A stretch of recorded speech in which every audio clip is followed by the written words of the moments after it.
Bom dia a todos, não todos. Meu nome é Ronald Lopes, eu estou com o perfil do Jário Carioca aqui hoje, mas ele está em outro evento, né?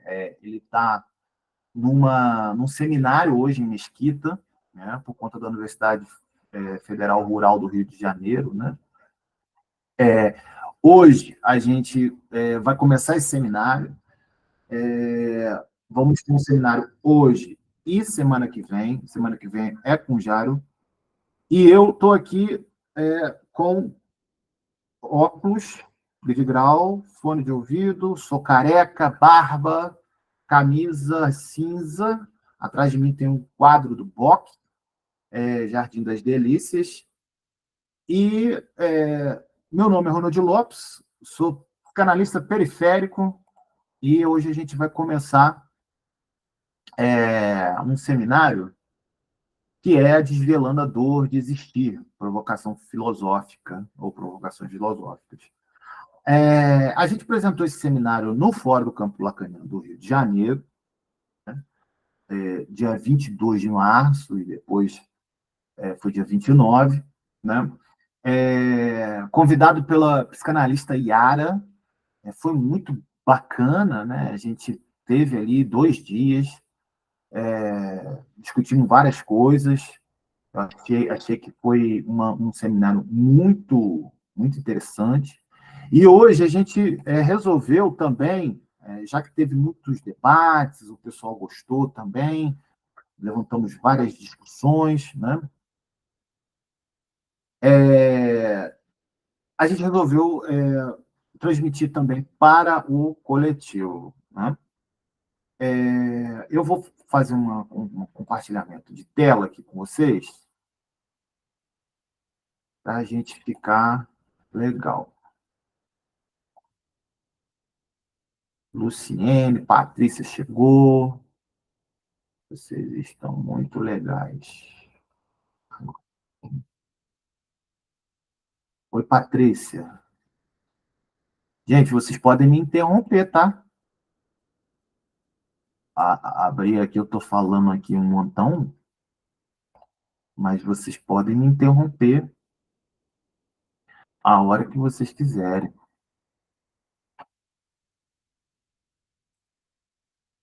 né? Pois bem, legal. Legal. Desvelando a dor de existir, provocações, ou não, né? Às vezes vai ser uma coisa assim grande, uma provocação. É, a gente vai falar o seguinte, antes da gente começar aqui, eu estava falando justamente do ensaio que eu e o Jário estamos, né, escrevendo. E é muito interessante, porque esse ensaio é a psicanálise de múltiplas cepas, né? Psicanálise periférica. A gente está tentando aí atualizar e torcer e fazer o avesso de uma psicanálise aí que está posta, né, como hegemônica, como tanto dentro das escolas como fora delas, né, das sociedades psicanalíticas, né? Enfim, e aí comentei algumas coisas que a gente está escrevendo. Vamos lá. Qual é a ideia aqui? Primeiro, a gente vai falar um pouco das bases, né? O que a gente vai fazer aqui. A gente vai pegar um pouco de filosofia, vai pegar bastante psicanálise também, vai pegar também cultura, né? E aí, a base que a gente tem, né, vai ser 4, vamos botar assim, 4 personagens. Vou passar aqui. Aí. 4 personagens: Spinoza, Freud, Lacan e Sankofa. Ronald Sankofa não é uma pessoa, não. Vai nessa, né? Vamos ver. Nós vamos ver se é uma pessoa ou não. Mas a gente vai trabalhar com esses autores, tá? Qual é a ideia aqui? A ideia é que a gente possa tentar aí, de alguma maneira, falar sobre luto, melancolia, tristeza, tá? Luto, melancolia, tristeza, as relações com a morte, né? Por isso que eu estava falando até de morte, eu fiquei fisgado aqui pela morte, né? Antes da gente começar a gravar. E aí a gente vai... Essas provocações filosóficas, elas são baseadas dentro de um estudo que a gente tem feito, eu e Jairo, no Grande Sertão Veredas, e naquilo que a psicanálise se arvora, que é o discurso sobre a morte. Ronald, a gente já teve essa discussão no grupo, né? Ronald, mas a psicanálise é um discurso sobre o amor. Se a gente for para esse viés que também né, obviamente, amor transferencial, etc., e poesia, etc., a gente não pode parar de se perguntar sobre a morte, né? Mesmo diante do amor. Né? Por quê? Porque muitas das vezes esse discurso do amor pela vida transferencial está idealizado, né? E que ninguém mais quer, hoje, principalmente hoje, lidar com as perdas. Né? Perdas. Se a gente chega numa clínica e diz para o paciente assim, olha, você vai fazer uma análise, né? Explicar, Ronald, como é que é isso aqui? Você chega, a gente só pede só tem uma regra aqui, de associação livre, né? A gente troca uma ideia, conversa, né? É assim aqui? É assim. Mas você fica à vontade, né? E a gente faz as sessões, né? E etc. E você fica à vontade. Tá, entendi. E o que eu vou ganhar com isso? A minha resposta é nada. Tu não vai ganhar absolutamente nada, pelo contrário, você vai perder. Né? Então, se eu chego assim, o que vai acontecer? Ou ele fica ou ele vai embora. Né? Ou ele fica, ou não aguenta e vai embora. Geralmente, não aguenta e vai embora.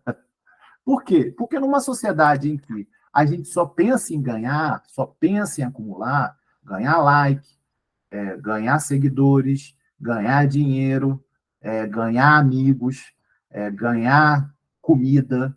Numa sociedade dos excessos, né, onde você tem uma forma de gozo bem paradoxal, né, que ao mesmo tempo se critica, mas ao mesmo tempo também se pratica, né, não há espaço para perda. Não há espaço para perda. Ou, pelo menos, se há uma perda, há um desencadeamento muito, muito inconsistente, né? Um desencadeamento muito inconsistente das subjetividades. Né? O que está acontecendo? Você está falando que você é um super-homem, então você morre o seu pai, morre o seu filho e você fica de boa. Não se trata disso. Não se trata dessa questão. Né? Se trata de que o significante perda ele se distanciou, né, do seio social. Né? Se distanciou do seio social. Né? Não se deixa mais... não se espera mais um pouquinho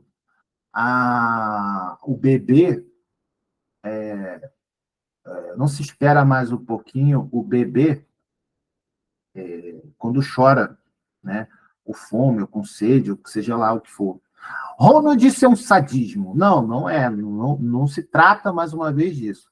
Se trata de, na intervenção com o outro, né, fazer vinculação com a falta, né, com a ausência. Isso. Então, o que se trata é disso. E aí a gente tem aqui Spinoza. Eu vou falar de Spinoza porque Spinoza tem a gente vai começar com ele. O Spinoza vai falar, vai nos ensinar muito sobre essa questão da perda e sobre a questão do campo do outro, né? A base que eu estou pegando é o Segredo do Spinoza, né? O Segredo do Spinoza, do José Rodrigues dos Santos, né? E eu peguei esse personagem porque o Lacan vai falar dele no seminário 17 e nos finais do seminário, né, a partir do 24, né? Porque o Spinoza ele é um personagem lá do século 17, é o mais odiado, mas também o mais digno ao lado do Maquiavel, né, do período barroco dessa época, certo? Então, esses são os livros de Spinoza, né, a filosofia de Spinoza, né? Esse livro, O Segredo de Spinoza, trata da vida de Spinoza, bem bacana. É claro que o José Rodrigues ele não é um historiador, ele é um romancista, mas fez um trabalho histórico bacana, né? Embora ele tenha colocado numa moldura de ficção, né? Essa história do Spinoza. E a ética do Spinoza. Pode falar, Rosana. Não, o Spinoza Ética, ele é em português? Porque o primeiro é em inglês, né? É, Porque eu estou anotando, porque eu vou ler, entendeu? sim. Sim, Spinoza Ética. você vai encontrar todos eles traduzidos em Ah, português. tá. Tem obras do Spinoza que não são traduzidos em português, né?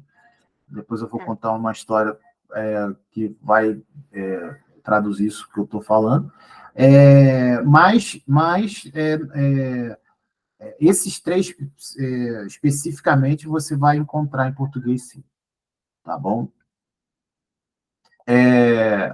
Vamos mais. Bom, ainda trabalhando essas questões, legal.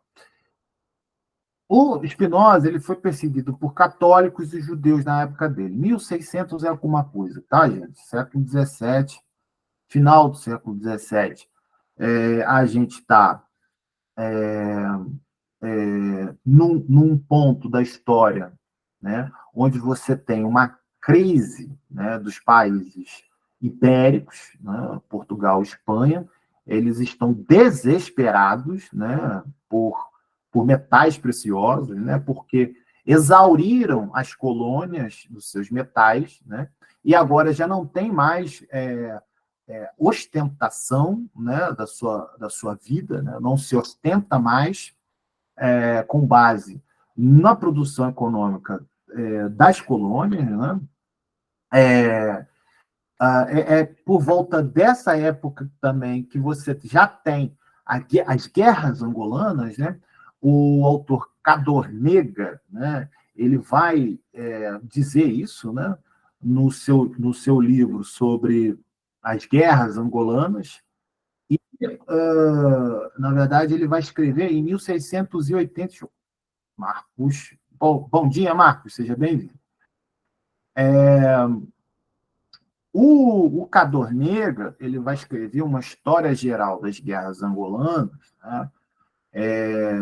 Esse Cadornega é um português, né? O Antônio de Oliveira Cadornega, vai escrever esse livro em 1681, justamente falando que os portugueses e outras nações estavam tentando ali, de alguma forma desesperada, encontrar metais preciosos. Né? Então, quer dizer, não foi só nas colônias, as colônias da América, né? Foi as colônias da África também, submetidas a esse processo. Né?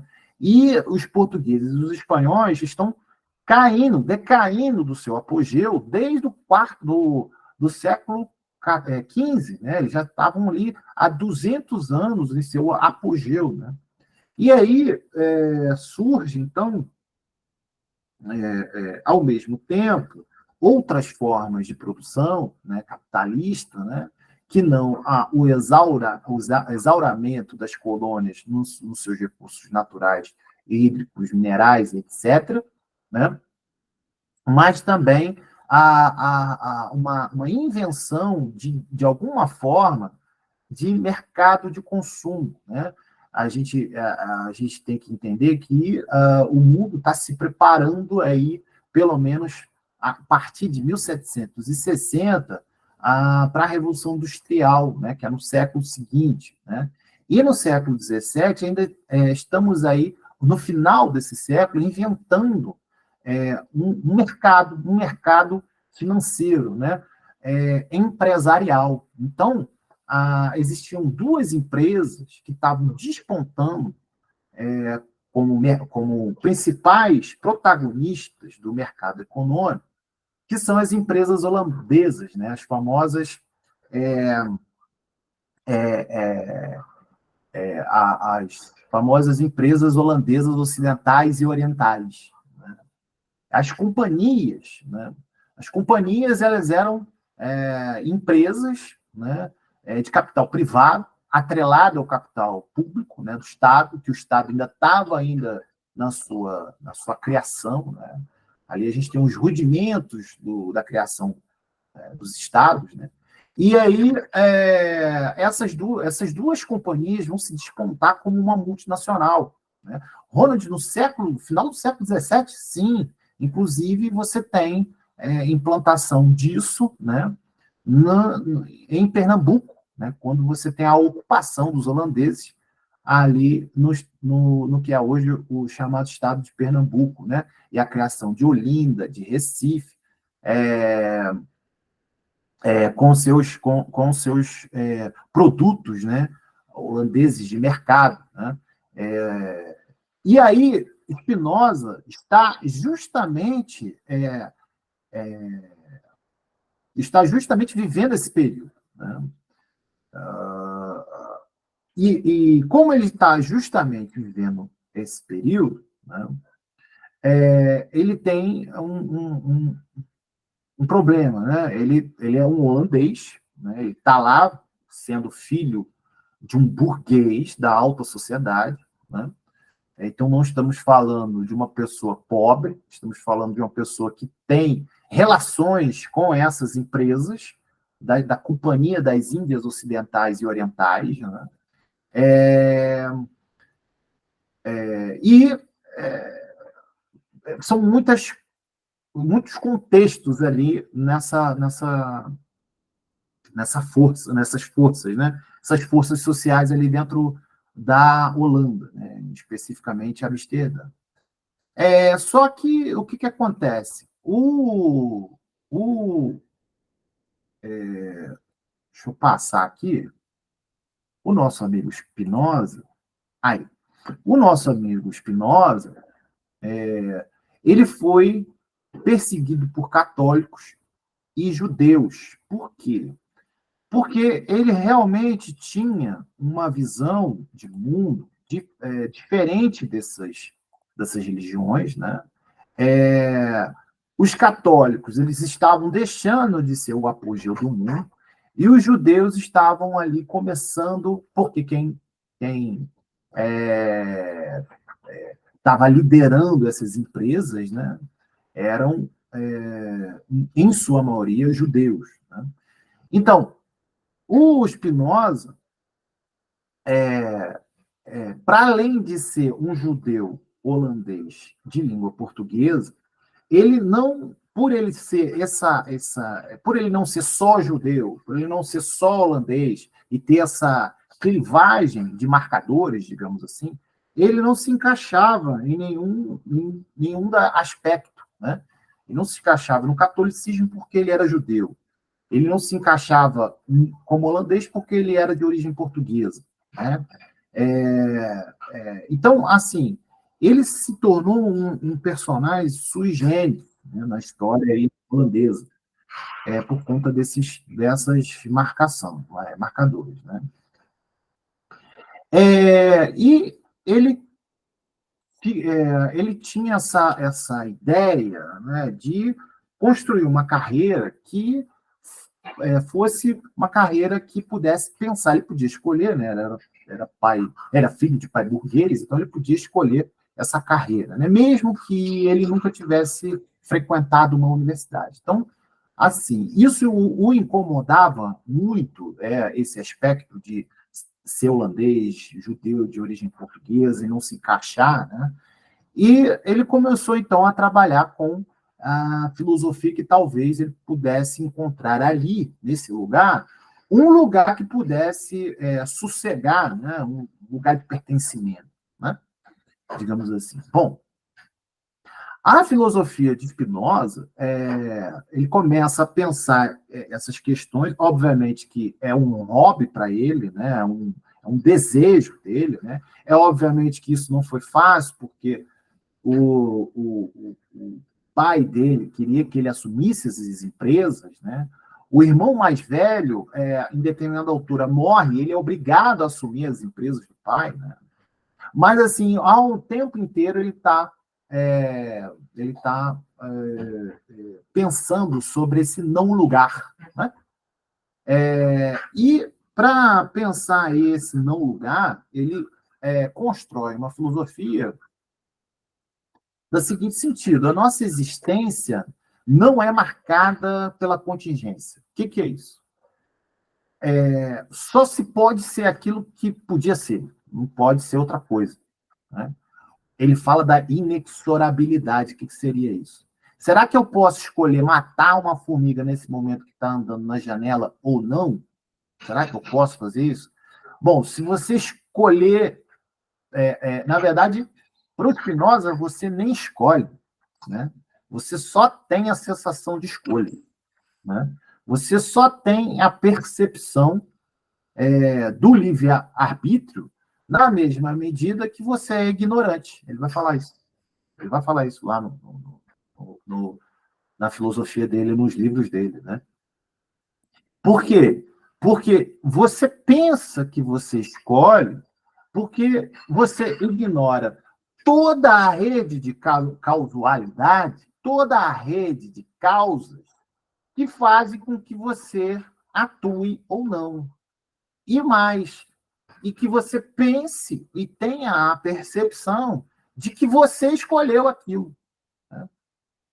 E por que você faz isso? Não é só por conta da ignorância, que subsome da rede, do emaranhado complexo de causalidades que te levam a fazer aquilo, né? Não é só a ignorância, mas porque você é caduco, ele vai falar isso, porque você é torto, porque você não pode enxergar todos os vieses da sua escolha, da sua pseudo-escolha, né? Porque você ignora as causas, né? Porque você despreza as causas como um bom ignorante, né? Ele vai dizer isso, né? Porque você é manco, né?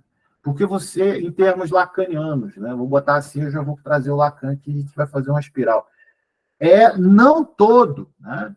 É que você inventa um discurso sobre atuação. E assim você se convence, por meio da sua própria ignorância, que a tua razão tem uma explicação, né? Para a tua escolha, seja lá ela qual for, né? Sua pseudo-escolha, né? E isso se dá não só nos atos, mas também se dá nas suas sensações.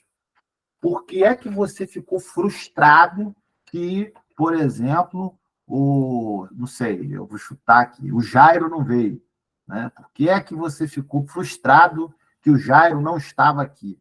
Obviamente, porque você vai inventar um discurso dizendo que ele não veio porque ele não quis, ele não veio porque ele fez de sacanagem, ele não veio porque o Ronald disse para ele não vir, né? Ou ele não veio porque ele morreu, né?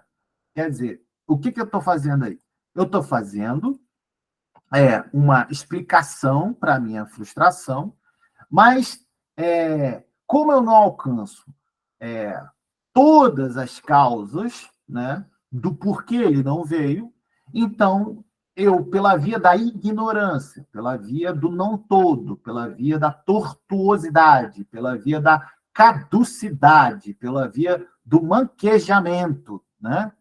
Eu invento um discurso racional para essa minha frustração. Deu para entender, gente, até aqui? Pode falar, Rosana. Estava com o microfone fechado. Abre o seu microfone. Perdão, Não. perdão. Isso. A fantasia é uma via que a gente utiliza para essas explicações? Podemos utilizar a fantasia para isso? Podemos. Ela pode estar nesse lugar? Pode. Mas a fantasia que a gente está se referindo psicanaliticamente, ela também obviamente, sem atuar tanto, né? Você pode até atuar também. Mas ela também é um ponto de contato com essa realidade, né? É ela que faz vínculo com o outro, né? Se a gente for falar em termos psicanalíticos, o que acontece? Como é que são os encontros, né? Os encontros são encontros de fantasia. Entende? Então, a gente, quando a gente come uma comida gostosa, feita por alguém, né? Quando a gente faz sexo com alguém, né? Quando a gente tem determinadas frustrações, né? Decepções com determinadas pessoas, quando você são encontros ou desencontros, né? Desencontros pela via da fantasia. É a fantasia que faz laço ou desenlaço, né? É claro que você vai ter, se a gente for uma coisa mais avante, né? É, é, Dentro dos três registros, né, o simbólico, o imaginário, o real, etc., a gente pode tratar sobre privação, frustração e castração, né? A castração da via do simbólico, né? Que ela é da morte, né? Por isso que eu estava falando antes de gravar. É pela morte que você faz a existência da comunidade, né? Lá atrás, né? Antes da escravização, eu estava falando sobre isso, né? Muito interessante isso. E o que acabou que hoje não, né? A partir da perda, né? E da perlaboração dessa perda é que você pode fazer simbolizações, né? Amarrações. Então, o que eu estou querendo dizer aqui? A gente vai bem devagar, porque isso já é um pouco mais à frente, né?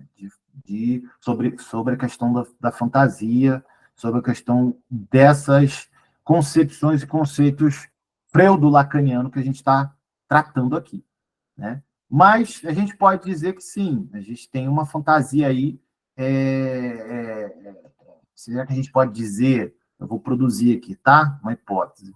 Será que a gente pode dizer que o Spinoza, no mundo de necessidades, né, que só existem determinações, ele tá fazendo rudimentos, né? Será que a gente pode dizer se ele está fazendo ali um rudimentos, preparando um terreno para alguém subir no ombro dele e construir o conceito de fantasia? Né? Não sei. É uma pesquisa a se fazer, né? E por que eu falo isso? Porque se aquilo que a gente explica não existe, né? Porque eu fico aquém ou além da complexa rede de causalidade, né? Então eu posso dizer que a possibilidade, né, que não existe é uma ilusão. Olha aí, né? Então isso aí são rudimentos, né? Eu não gosto de falar de germe porque germe pode ser que nasça, né? Não se trata disso. Isso se trata de reminiscências, né? Se trata de caquinhos aí da fantasia, talvez, que será a fantasia, né? Que é muito um pouco mais complexa, mas que pode beber disso, né? Vamos deixar dessa maneira. Bom, para o Spinoza, então, né, só há no mundo necessidades, claro. Né?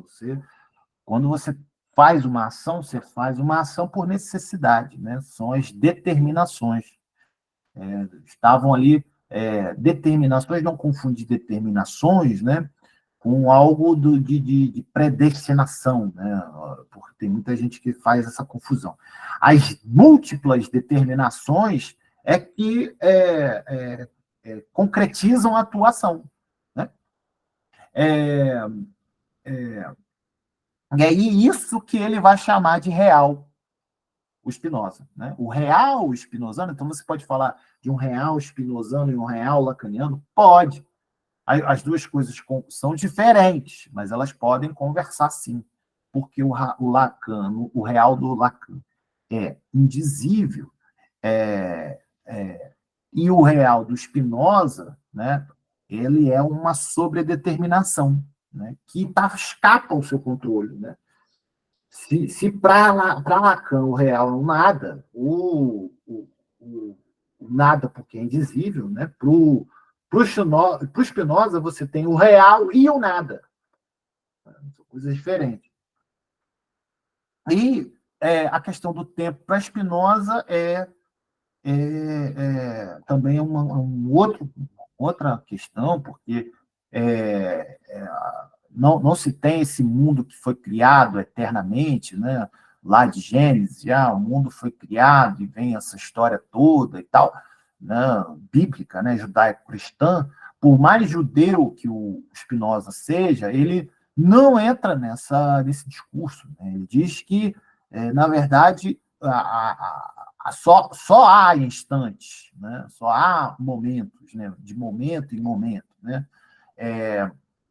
E é por conta desse instante que você tem uma eternidade das coisas. Isso vai de encontro também à questão lacaniana, quando ele estuda, quando ele vai dialogar com os matemáticos e vai falar sobre a topologia do real. Né? A gente já falou um seminário sobre topologia, explorando as topologias do real, que se encontra no canal do Jário Carioca. E lá eu expliquei um pouco, mais ou menos isso, né? Não como eu estou dizendo aqui, mas o instante da eternidade, que as coisas se determinam, é quando Lacan ele vai dialogar com os matemáticos, né, e com os físicos, para falar a questão da topologia, e dizer, olha, como é que a tartaruga, ele vai trazer o mito, né, da tartaruga e da lebre, como é que a tartaruga chega antes da lebre, né? Porque a tartaruga ela está correndo saltatoriamente, se a gente pode dizer assim, nos números cardinais, né? Nos números ordinais, né? 1, 2, 3, enquanto que a lebre ela está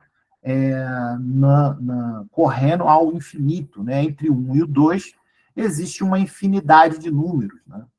Então, esse modo de operação, né? E aí ele vai até invocar a Fibonacci, né? A razão fibonática, que é uma razão constante que tem na natureza, para poder também explicar tudo isso que eu estou dizendo aqui, que não estou trazendo agora, só para a gente entender a questão do Spinoza, que é no instante da eternidade que as coisas se determinam. Né? Dentro desse mundo imanente é que estão as causas, né? E não fora dele. Né? Ou seja, dentro desse mundo que você vai procurar, ainda que você tenha que você vai ter as causas, né? Vai procurar as causas, dentro desse mundo que você tem esse instante eterno. Né? O Nietzsche também vai falar alguma coisa nesse sentido, sobre a eternidade como um instante, né? Mas a gente não vai entrar nessa questão. Bom, O Spinoza, ele foi... Gente, a gente vai até... Nem sei, me perdi. Estou falando aqui. A gente vai até que hora? 11h30? 11h30, né? 11h30, eu acho. 11h30, tá bom. Então, vamos embora. A carta de excomunhão de Spinoza... Bom, deixa eu... Eu estou com a carta aí na tela de vocês. O Spinoza, a gente está aí em 1656, e o Spinoza ele tem um problema ali, né? O Spinoza falava hebraico, falava holandês, né? Ele já tinha herdado o comércio do pai, estava estudando, né? Chegou a pensar ali em se tornar um rabino, né? O irmão dele, como eu tinha dito no início de hoje, já tinha morrido, né? E ele acabou assumindo os negócios da família e teve problema na herança dos pais, né? Por quê? Porque pode ser uma besteira, mas ele entrou com ações na justiça comum, né? Para resolver esses problemas que estavam ocorrendo na herança com os pais. Ele já estava afastado ali da comunidade judaica, né, e da liderança rabínica, né,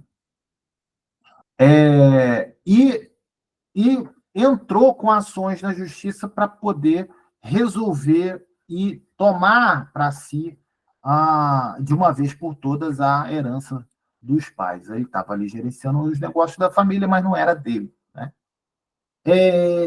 A maior parte desse pessoal também, da população de Amsterdã, não era só judeus, tinham cristãos ali também, fazendo as suas dinâmicas sociais, né? E, por influência dos cristãos, o Spinoza começou a fazer interpretações mais racionais, como essa que eu acabei de demonstrar para vocês sobre a filosofia dele, né? Mas ele começou a fazer isso, né, não no meio cristão, que já estava acontecendo isso um pouco, né, mas dentro da comunidade rabínica, dentro do judaísmo, né? E ele tinha aí pelo menos 25, 23 anos, né, de idade. Bom, isso é um problema, porque a comunidade judaica ela não aceita uma interpretação que não seja ortodoxa, a rabínica, né, de uma forma mais dura, né? E acaba, por conta disso, decretando o harém do Spinoza, né? Decretando aí que Spinoza estava ensinando heresias abomináveis, né? Quando você, por meio da filosofia que eu acabei de apresentar para vocês, interpreta a Torá judaica, né? A Torá ali é dividida em três, né? Você tem a Torá propriamente dita, os profetas maiores, né? A Torá propriamente dita é o Pentateuco, né? A lei, né? Principalmente esse, você tem uma interpretação tradicional, judaica, rabínica, ortodoxa, né? E você tem as outras duas partes da Torá que envolve o equivalente ao Antigo Testamento, se a gente for botar bem, de uma forma bem a grosso modo. E aí, o que acontece? A comunidade rabínica, então, decreta esses feitos monstruosos, né, do Spinoza, por estar interpretando com sua própria filosofia a Torá, né? E aí ele é acusado de ser ateu, né? Mas não tem evidência disso. Na verdade, ele era o mais crente, porque existe uma construção de um Deus spinozano, né? Um Deus que não é panteísta, também, diga-se de passagem, né?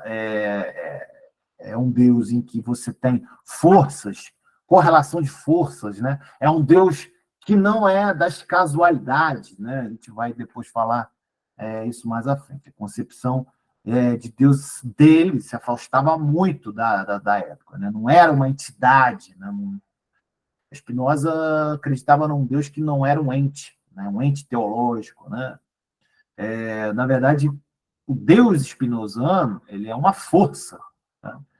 É uma força por trás dos mecanismos de funcionamento da natureza, né? E que só pertence só a ela. Nem Deus é dono desses mecanismos das leis da natureza, né? Ele só é uma das forças, né? O interessante é que existe o real e existe Deus, né, para Spinoza, né? E Deus seria a soma de tudo que existe na natureza, mas sem fazer parte dela exatamente, né? Isso é muito interessante. E ele foi, essa é a carta que vocês estão vendo na tela, né, que os rabínicos escreveram, né? Ele foi proibido de conversar com seus irmãos por causa do harém, né? E aí ele também não poderia mais fazer negócios com os portugueses, né? Porque ele acaba deixando a sua empresa por causa do harém. Ele é obrigado a fazer isso. Por causa do harém, ele pega toda a empresa e toda a riqueza e passa para o irmão mais novo, né? E o irmão mais novo é que passou a comandar as empresas do falecido pai, né? E Spinoza, então, despoliado, acaba se dedicando aos estudos daquilo que ele sempre queria, que eram os estudos do pensamento. O Spinoza nunca reivindicou, né, qualquer coisa que seja, nunca do harém, né? Nunca questionou o harém. E o mais interessante é que o pesquisador, em 2021, o Isaac Malamed, ele junta, isso em 2021, tá, gente? Dá um salto aí de 1627 para 2021, dá um salto aí para mim. Um pesquisador spinozano, que sabia tudo, especialista em Spinoza, sabia tudo de Spinoza, estava tentando pesquisar em Amsterdã sobre Spinoza, e quando eles foram violentamente banidos durante um serviço na sinagoga, e eles estavam pesquisando ali, banidos pelos rabínicos, né? Simplesmente porque o Malamed estava estudando os escritos do Spinoza, né? E aí o Malamed pegou e colocou isso na mídia, né, nas redes sociais, e isso se espalhou como pólvora, viralizou, né, como vocês sabem, esse mecanismo, e houve pressões de vários dos lados, né, e se descobriu que até 2021 o Spinoza não tinha sido revogado, né? Ele tinha sido excomungado e até então ninguém tinha reabilitado ele a integração social, né? Se a gente pode dizer assim, né? Ele tinha sido excomungado da comunidade judaica, sendo judeu, e até 2021 não tinha sido revogado. Isso teve um impacto tão grande que o serviço da sinagoga, né, a instituição, né, ali em Amsterdã, acabou convidando o Malamed, né, de volta para pesquisar. Não, vem cá, vamos dar um jeito nisso. Então, e em 2022 para 2023, ano passado, é que saiu um decreto revogando a excomunhão de Spinoza. E aí ele passa, finalmente, a integrar socialmente a comunidade judaica, né? Muito interessante. Por quê? Porque o que aconteceu aí? Se a gente escutar direitinho toda essa fala que eu acabei de dizer aqui, a gente vai entender que o que aconteceu aí foi uma despossessão de si, né? Uma excomunhão de si. Foi retirado o social do Spinoza. Ah, tá tudo bem, se eu tirar o social de mim, eu fico bem. Não. Sinto informar, mas você não vai ficar bem se todo mundo começar a não te reconhecer como ser humano. Sinto muito em te informar, se todo mundo começar a dizer que você é outra coisa daquilo que você diz ser. Sinto muito em te informar que você será obrigado a ir para um lugar que não é legal. Não é legal. Né? Por quê? Porque você acabou de sofrer uma excomunhão de si. Né? Excomunhão de si é um termo que a gente está trabalhando no Jairo, certo? Uma excomunhão de si. E por que excomunhão? Porque excomunhão é um mecanismo utilizado pela Igreja Católica durante muitos séculos, né? para suas dinâmicas políticas, né? Durante milênios, se utilizou a excomunhão como uma forma de pressionar reis e rainhas, né? Príncipes, sacerdotes e etc. Né? Excomunhão foi se utilizado para punição, né, de muitas populações, né? Para controle. Né? Então, esse significante de comunhão ele tem muita coisa. E ele vai para além de algo de não lugar. Quando eu digo não lugar, é uma coisa. Agora, quando eu digo excomungado, é outra coisa, completamente diferente. Vai para além. Vai para além. Né? Porque tem uma dimensão espiritual, tem uma dimensão ancestral, né? A excomunhão. Né? E a excomunhão, ela não se. Gente, isso é grave. Vocês não estão entendendo. Vocês não estão entendendo. Excomunhão só existe no mundo ocidental europeu cristão. Porque se você excomungar um africano, não faz o menor sentido e nem vai fazer efeito. Por quê? A África está excomungada, tá bom. Pô, não fez nem cosquinha. É claro, por quê? Porque a excomunhão ela não tem nada de ancestralidade. E mais, é inimaginável, insimbolizável, irreal, não é? Fazer uma excomunhão nos territórios africanos. Por quê? Porque simplesmente todo mundo deixa de existir. Só isso que acontece. Então não se passa na cabeça de qualquer africano que seja, né, a ideia de excomunhão. Porque não se faz corpo, eu expliquei isso antes de gravar, não se faz corpo, não se faz um corpo pulsional sem a comunidade. O corpo só é erotizado, os orifícios corporais só se podem ser erotizados pela borda se houver, e somente se houver uma comunidade. É mesmo? É. Como é que faz com a criança? A criança não é minha, a criança é da aldeia. Quem é que materna? Ué, eu materno e você produz leite no seu peito, não tá bom? E ela mora aonde? Ela vai morar na oca do. Se eu botar em termos angolanos, Oganda. Vai morar na Oganda de um terceiro. Não é? Então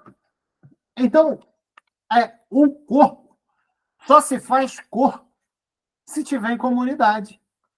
Então, se você se excomungar, ninguém vai fazer corpo. Então, isso é inimaginável. Não tem como. Não tem como.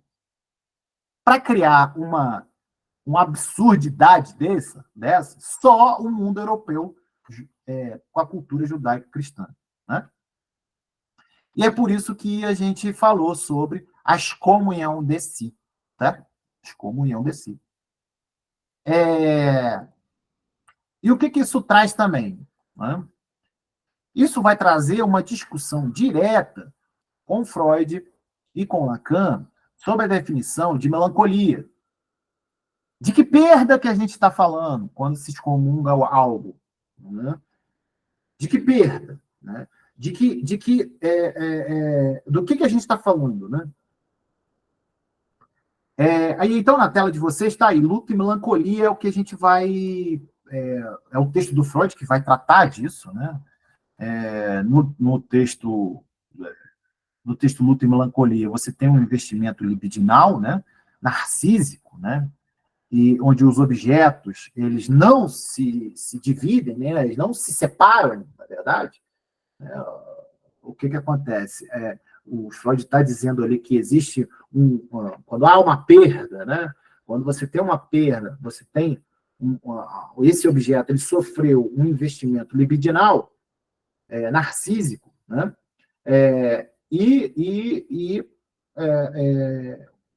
Há dois movimentos, né? Grandes movimentos. O objeto que se perde, você passa por um processo de desinvestimento libidinal narcísico do objeto, e aí é luto, ou uma parte desse investimento libidinal. E uma parte desse investimento libidinal foi tão grande que levou uma parte do eu consigo para o objeto, onde o objeto e o eu, uma parte do eu não se separou, foi embora. No texto sobre transitoriedade, Freud diz que não é todo mundo que tem essa capacidade de desinvestir no objeto. Né? E aí, alguns vão desinvestir, outros não. Esse desinvestimento libidinal narcísico, Freud chama de luto. Esse pedaço do eu que foi embora com o objeto, Freud chama de melancolia. Né? Há um desligamento, né?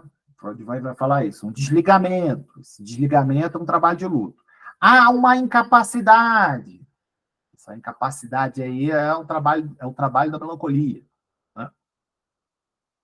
E aí, nesses textos, Luto e Melancolia, você tem alguns critérios. Né? O Freud vai adotando critérios. Né? A presença da dor, né? A gente aqui eu queria voltar quando a gente falou de dor e sofrimento, né? Nos territórios africanos, antes da escravização, a dor ela era presente nos processos de perda, né? Nos processos de luto, né? Mas não havia sofrimento. Por quê? Porque dor e sofrimento eram separados do objeto de investimento narcísico. Olha aí, olha aí. Mas veio os processos descomunais, olha aí, de escravização, né? E aí agora a dor e o sofrimento se uniram, né? Se uniram. Por quê? Porque uma parte do eu foi investida no objeto perdido, e é por isso que a dor e o sofrimento se juntaram. Né? E aí eu contei a história antes da gravação sobre o Orixá, né? O Orixá Iku, né? Enviado por Olorumaré. Né? Contei essa história antes, né? E agora eu estou contando mitologicamente e trazendo aqui também uma narrativa psicanalítica, né? Eu falei da narrativa mítica, agora estou falando uma narrativa psicanalítica, né? E aí, esses critérios da presença da dor com o sofrimento, né? Seria aí para o lado da melancolia, né? A suspensão do interesse pelo mundo externo, seria para o lado aí do luto, né? Da melancolia também tem algo desse desse jeito, né? A perda, né, da capacidade de amar, né? Inibição para realizar as tarefas práticas, isso é luto, né? Depreciação de si mesmo, aí isso estaria ali um pouco para o lado da melancolia, né? E aí Freud vai fazendo essas distinções, né? No luto, a retirada libidinal do objeto perdido, né? O teste de realidade, ele vai demonstrando, ele vai se apresentando que o objeto não existe mais, né? E aí o que fica? O que você pode lidar? Com o que você pode lidar? Você só pode lidar com a memória, né? Então é por isso que a construção de memórias ela é importante. Por quê? Porque quando as coisas acabam, você sofre um processo de desinvestimento dentro do luto, né? Se você cair no luto, você sofre um processo de desinvestimento libidinal, em que no final é memória. Memória. O que é a memória? É a sensação. Não precisa ser com imagem, sem imagem ou com imagem, não importa. O que importa é uma marca, né? A marca de memória, né? Então, esse objeto que foi perdido, é por isso que eu acho, né, que a gente tem o luto terminado e o luto interminável, né? A existência, você já chega no mundo, né, perdendo. Você perdeu a bolsa. Lacan fala, escolhe a bolsa ou a vida. Você perdeu a bolsa. E se você perder a bolsa, então a sua existência passa a ser um luto ou uma melancolia, dependendo dos critérios ali adotados, né? Então, há um luto, uma dimensão da existência enlutada, né? Enlutada. É claro que com a inauguração dos processos de escravização no mundo, esse luto se divisa para melancolia, em termos freudianos, né?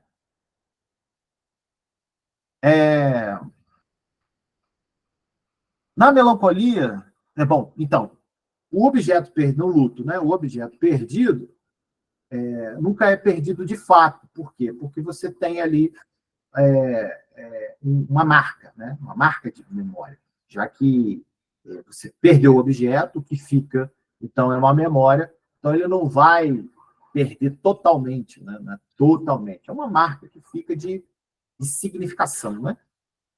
Como desinvestir do objeto interno? Gente, o perdido, ele não é ausente.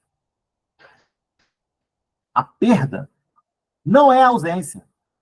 Isso é muito... eu fiz uma live uma vez, está lá no meu Instagram, com a professora Viviane, com a professora Ludovico, sobre... Ela é uma psicóloga, bem uma senhora simpaticíssima, está lá no meu Instagram, especialista em luto, né? A perda não é a perda não é ausência, né? E a gente estava discutindo exatamente isso, como são essas marcas que ficam na memória, né?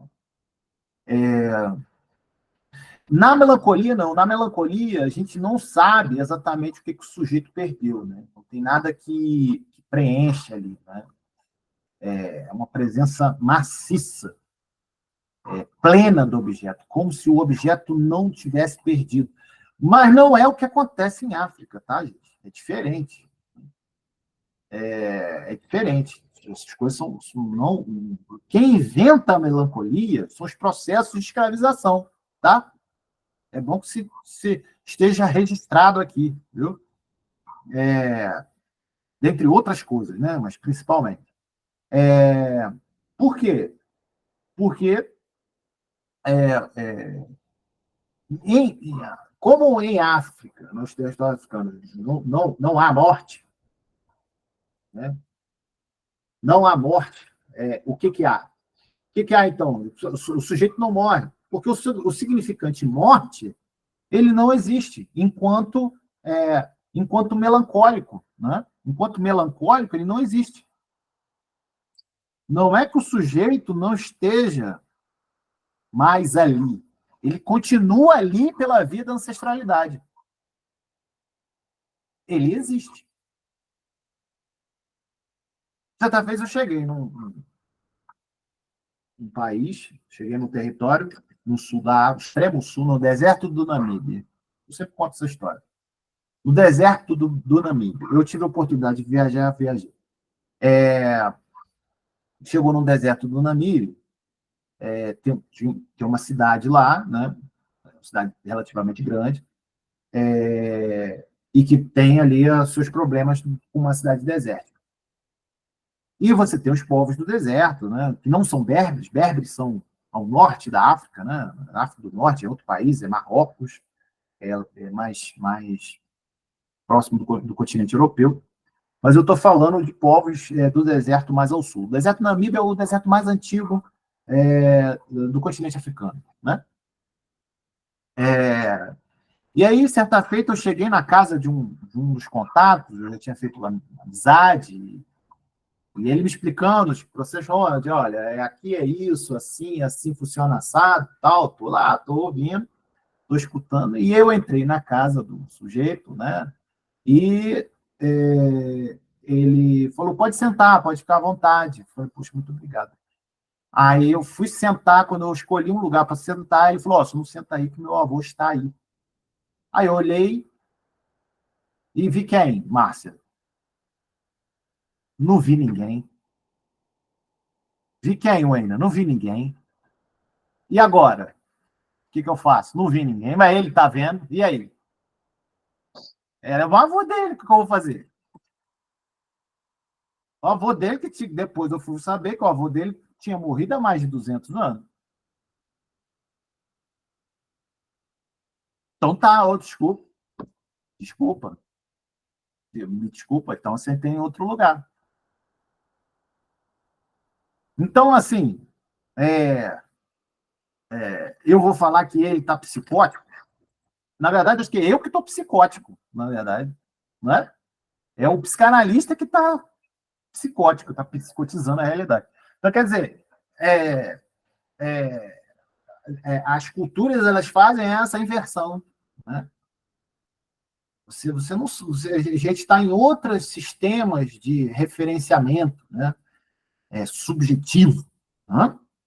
Então, por que eu estou contando essa história? Porque é justamente esses processos, né, de luta e melancolia que se dão, né, e aí a gente vai chegar nesse ponto da excomunhão. Né? A presença maciça, plena do objeto perdido, e que eu não consigo identificar e que é feito sob forma de ataque sobre o eu. Vamos parar aqui um pouquinho. O que acontece aqui? Presença maciça, plena do objeto perdido, ok. Mas nessa história que eu contei, eu consigo identificar. Então, esse sujeito não está psicótico. Ele está em luto. Ele está em luto por causa do seu avô, né? Que pode ser que ele jamais tenha conhecido. Porque isso é de transmissão transgeracional, oral, né? Isso é pela via da pulsão oral, a transmissão, né? E que é feito sob a forma de ataque. Então, o que acontece na melancolia? Né? Que eu não consigo identificar esse objeto perdido e que ao não identificar esse objeto perdido, esse próprio objeto, essa não identificação, é que faz um ataque sobre o eu. Né? Por quê? Por que essa não identificação faz ataque sobre o eu? É para justamente você haver um descolamento do objeto perdido. Né?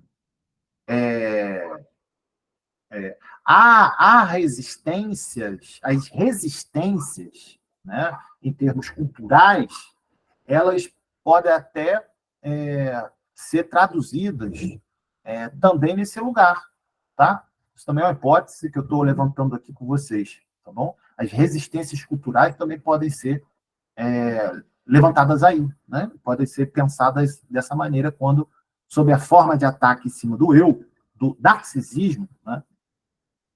As resistências como ataque ao narcisismo, né? Para descolar do objeto, né? Para sair, para vibrar e sair descolar, né? Fazer uma descolagem desse objeto perdido que tanto quer, né? O melancólico, ele reclama sem vergonha, né? São múltiplas autorrecriminações, né? As queixas são recriminações, né? Esse é o trabalho da melancolia. O que é o trabalho analítico? O trabalho analítico é justamente a separação desse objeto. Vai cortando e vai separando o objeto, né? Você não entra, você não faz um secretariamento, por exemplo, né? Você não entra na queixa do melancólico. Não dá para você fazer isso, né? Mas você vai escutar as identificações do melancólico consigo mesmo. Agora, em corpos negros, onde você passa por um processo de discriminação, onde você tem processos de excomunhão, tentativas de excomunhão de si reiteradas, né? Em corpos onde você tem corpos marginalizados, corpos periféricos. Se eu fizer isso, né, não vai ser uma boa. Identificar quais são as identificações que esse sujeito tem com o objeto. Por quê? Porque na periferia há amarrações próprias que precisam ser escutadas. O sujeito ele está conseguindo fazer o trabalho melancólico dele, muitas das vezes, comunitariamente. Olha aí. Se o analista não estiver atento a isso e chegar só com a teoria das desidentificações, escutar a identificação do objeto, não vai dar certo. Porque o sujeito já está em trabalho melancólico na comunidade dele, fazendo laço. Olha aí. Fazendo laço. Então, a gente precisa estar atento a isso também. Não é muito legal falar a psicanálise que a gente fala de Freud e Lacan é insuficiente para dar conta da periferia, né? Por conta disso. Né? E aí,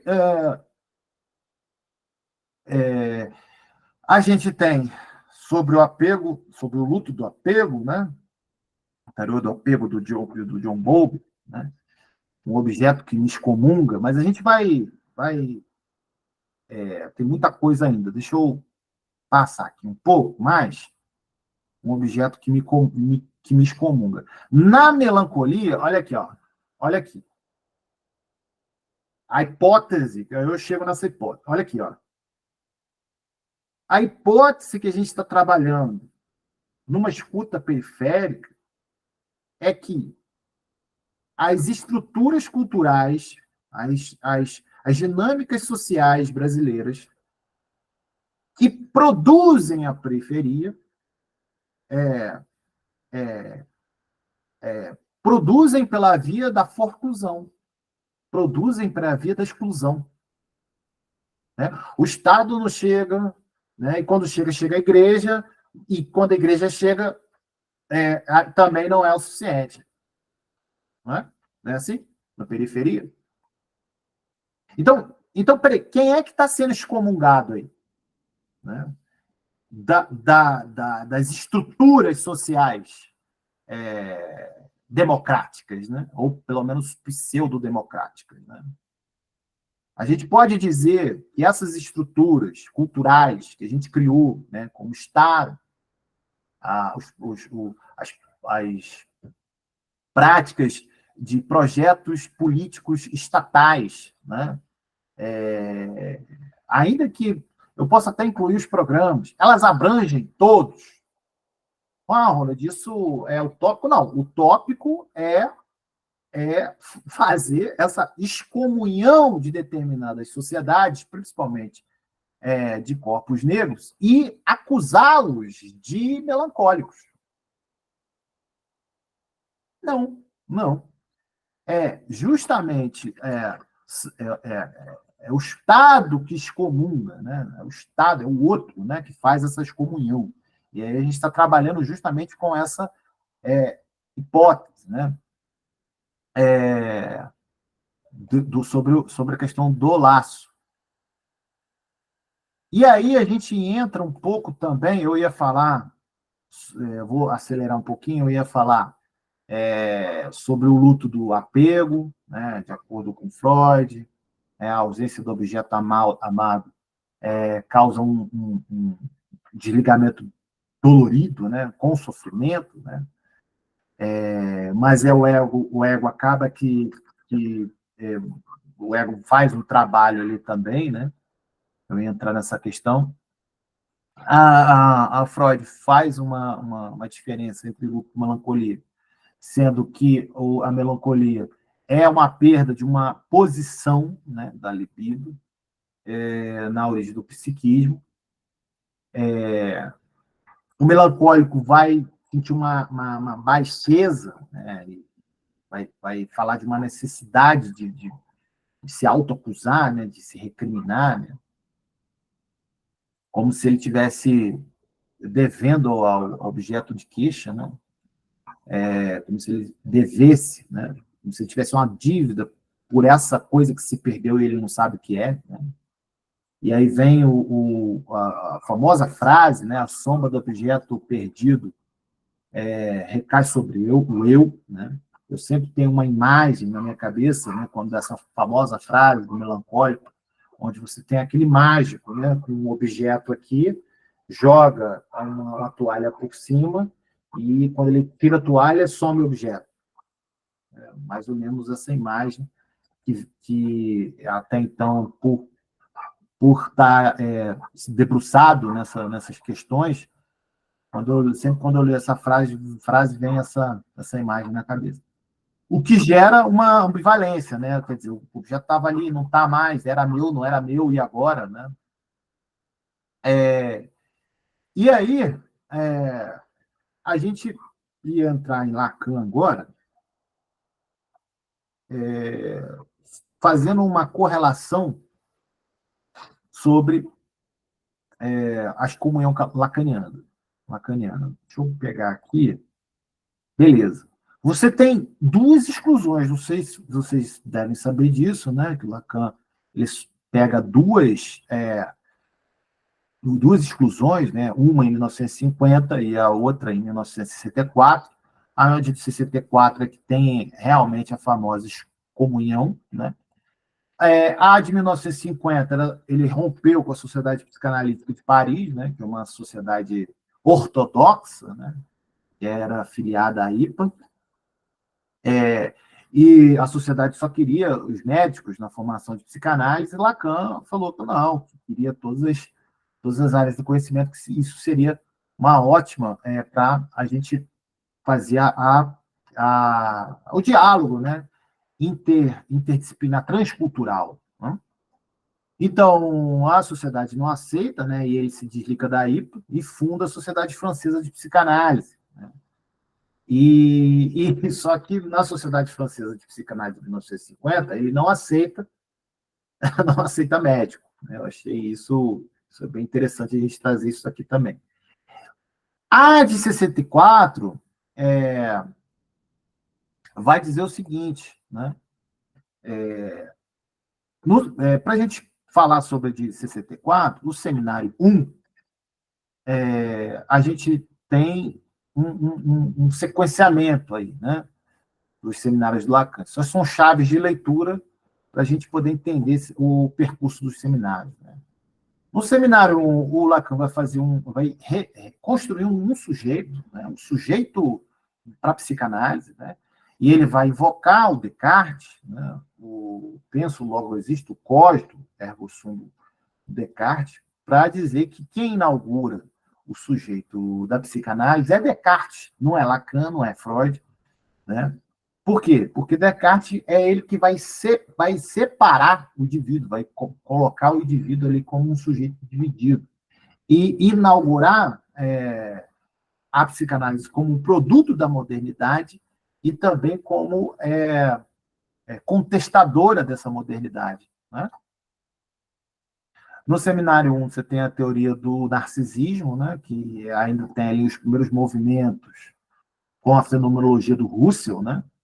E no seminário 2 ao 6, você tem ali um arregimento, uma sofisticação, né, um reforço, né, do retorno do recalcado, o mecanismo que o Freud observou nas suas histéricas do retorno do recalcado. Né?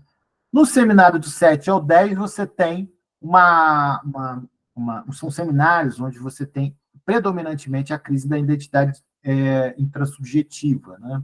Como é que a identidade agora não mais dá conta das diversas, né, ou da multiplicidade da subjetividade interna, né? Explodiu essa borda corporal, explodiu, né? Não, extravasou, né? E é justamente em 64 que entra uma nova fase dos seminários. Né? Por quê? É justamente nesse ano que o Lacan rompe com a IPA, né? Ele rompe com a IPA justamente por conta, primeiro, da questão da transferência. Né? A IPA só indicava fazer análise com determinadas pessoas, né? Você tinha uma lista, mas peraí, você tem uma lista, você só pode fazer análise com esse, cadê a transferência? Né? Então, nesse momento de contestação, o Lacan esperava, porque de 1950 a 1964, por conta do primeiro rompimento, por conta dessa primeira criação aí da Sociedade Francesa de Psicanálise, ficava ali o Lacan ficou no impasse, né? Ficou no impasse. Ele esperava que essa nova sociedade francesa de psicanálise fosse reconhecida. Então, ele ficou 14 anos aguardando, né, esse reconhecimento. Né? Só que, com o passar do tempo, ele viu que não ia acontecer nada, as coisas só estavam piorando, como, por exemplo, essa questão transferencial em relação à IPA, né? Ele recebe uma carta do Comitê Central, né, da IPA, na Suíça, do Dr. Archies, né?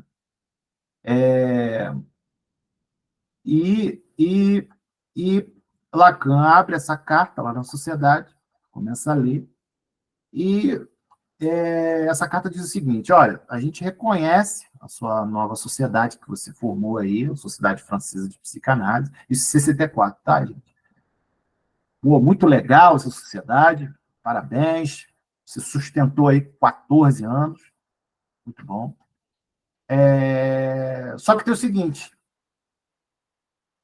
a gente reconhece essa sociedade desde que você, bacana, e também adotou, gente, adotou tá desde o início, tá? Desde 1950.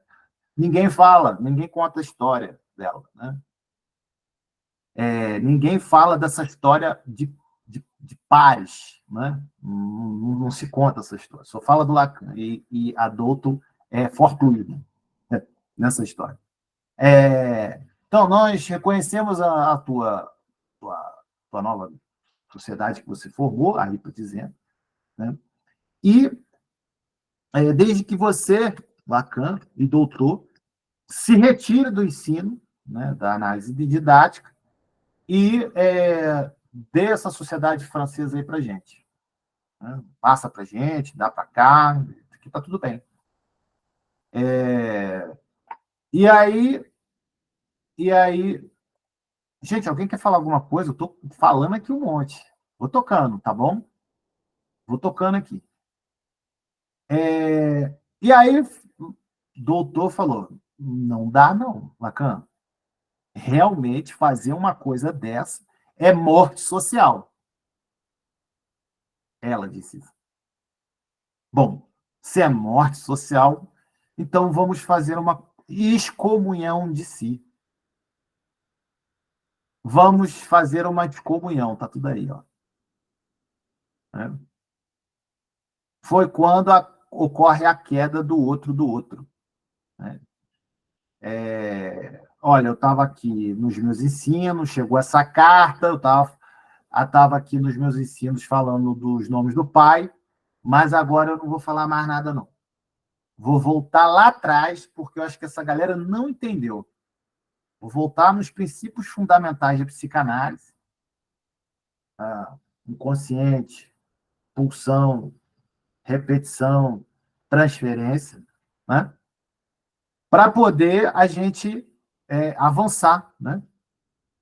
Em 64, então, entra uma nova fase do seminário, 11, 12, 13, 14, são seminários epistemológicos, né? Forte debate com a ciência, e colocando os seus fundamentos do porquê entende a psicanálise dele. Por que ele está falando isso? Né? Por que a doutor está dizendo isso? Né? Porque o doutor também está ali falando sobre isso, né? Junto com ele. Então, isso é interessante a gente entender essa parte, né, da história, contar ela com mais calma, contar com ela com mais tranquilidade. Né?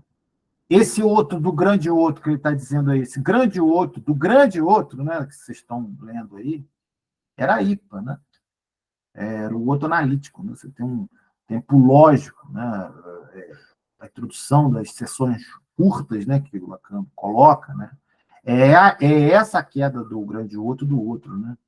É essa questão da transferência, né? Esse outro aí o grande outro do grande outro tem que cair, e cai pela relação transferencial, né?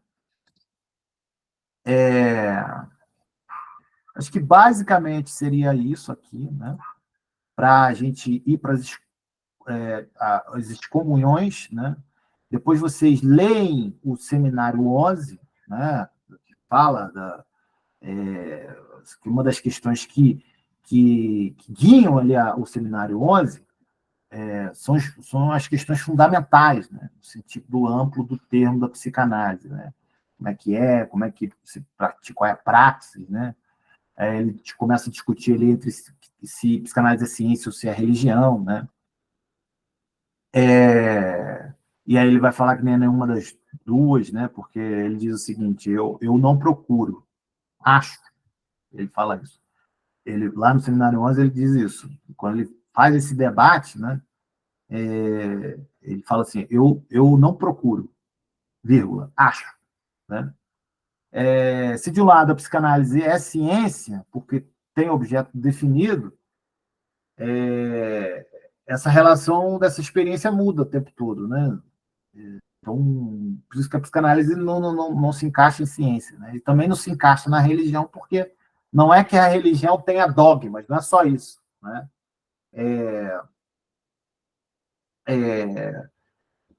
Porque existe um sistema, né? Um sistema ali engendrado que não deixa a psicanálise ser enquadrada na questão da religião, mas dialoga com ela, e muito, né?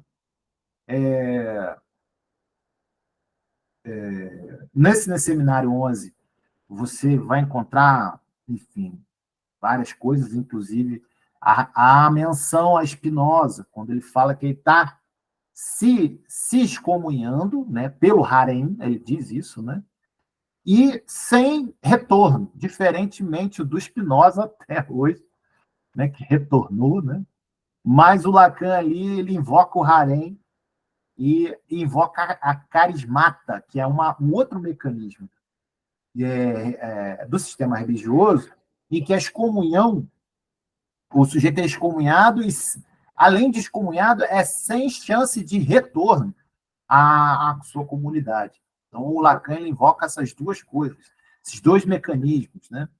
Isso é muito interessante também. Né? Quer dizer, agora ele está excomunhado de vez e não tem mais como retornar. Né?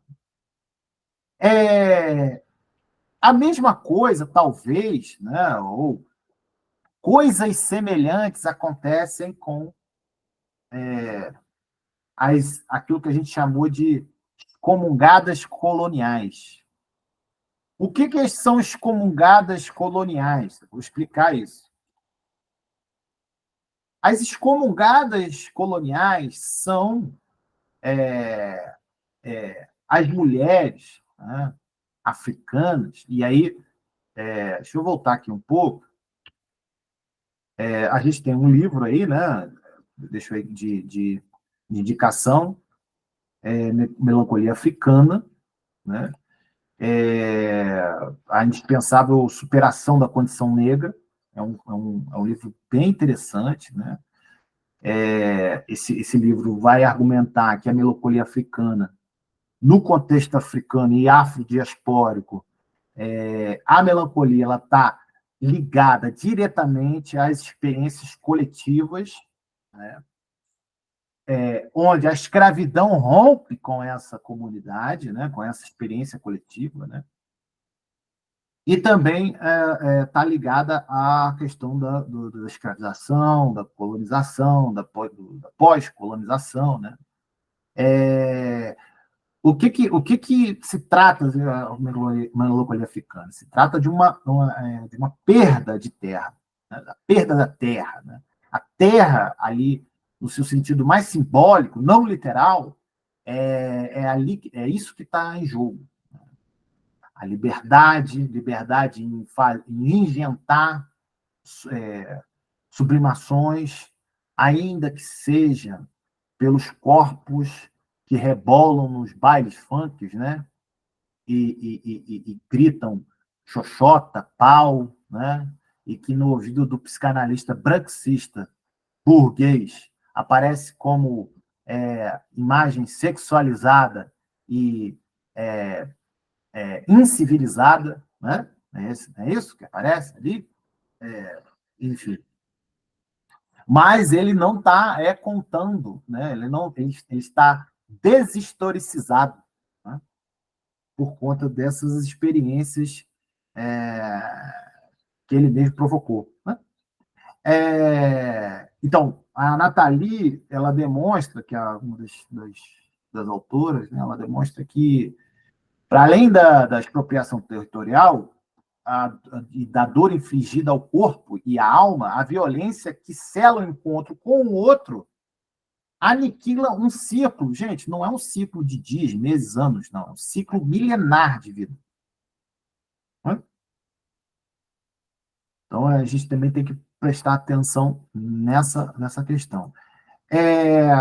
As excomungadas coloniais são todas essas autoras aí, né? A Lia Vieira, a Conceição Evaristo, né?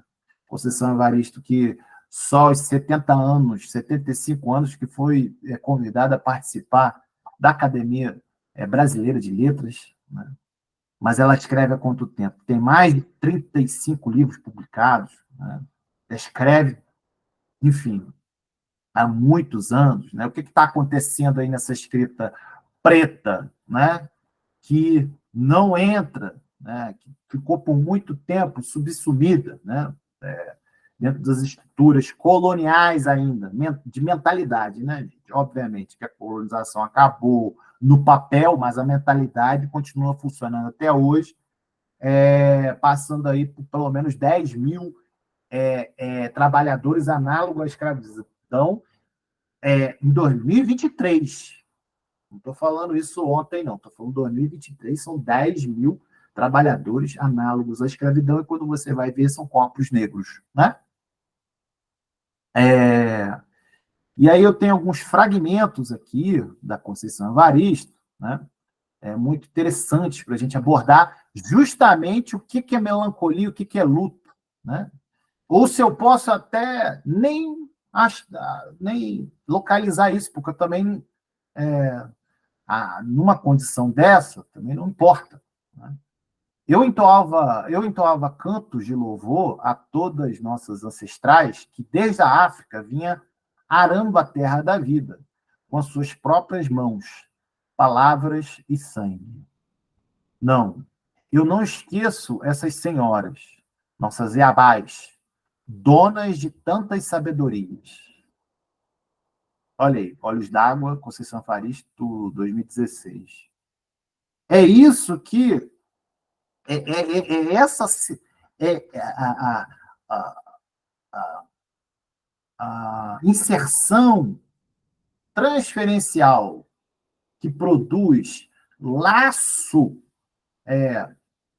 faz com que o sujeito se, o sujeito de corpo negro se sinta em África sem nunca ter pisado nela. Está aqui. É isso que está escrito aqui. Agora, se vocês entenderem isso psicoticamente, ao pé da letra, aí vai ficar ruim, né? Vai ficar ruim porque você vai entrar com uma leitura colonial, né? E é por isso que eu estou chamando elas de excomungadas coloniais, né? Tem que lê-las fora das estruturas mentais coloniais. Branca, cis, heteronormativa, europeia, não é? Fora dos códigos de definição, ou pelo menos minimamente adaptadas, né? De luta e melancolia. Tal é o poder da herança memória. A avó de minha infância existe mais porque eu tive tempo de observá-la. Porque ela passou a existir em mim. É uma fusão de tempos perdidos que desejo fazer o meu tempo. Essa colheita de tempos fugazes. Possa eu viver ainda, porque há em mim tanto que não foi visto.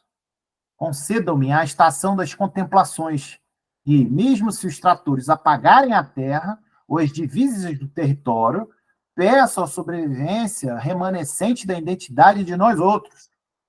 Nós será assim meu corpo, decomposto e renascido. Olha isso.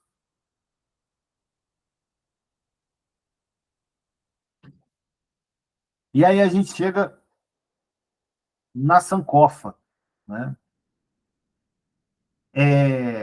O Exu matou um pássaro, né? O Jaro até repete isso também, né? Matou um pássaro que ele jogou uma pedra hoje, só que o pássaro estava lá atrás, estava ontem. Como é que é isso? Você joga uma pedra hoje e mata um pássaro que ficou para trás, que ficou no passado, né? A sankofa não é apenas uma filosofia, né? Ela vai para além de luta e melancolia. Esse é o ponto, né? Nunca é tarde para voltar e apanhar o que ficou para trás. Isso não é da ordem da melancolia, né? Isso não é a identificação do objeto perdido. Não é isso. Não é isso. Não se trata disso, né? Pode falar, Rosana. Esse objeto perdido é como isso que você está falando, é como não sei se eu posso falar, gente, mas é acessar a ancestralidade o tempo todo, assim, não perder de vista o que ficou para trás, que seria a ancestralidade, trazer para agora, para o presente o tempo todo. Será que eu me expliquei assim? Eu acho que sim. Eu acho que sim.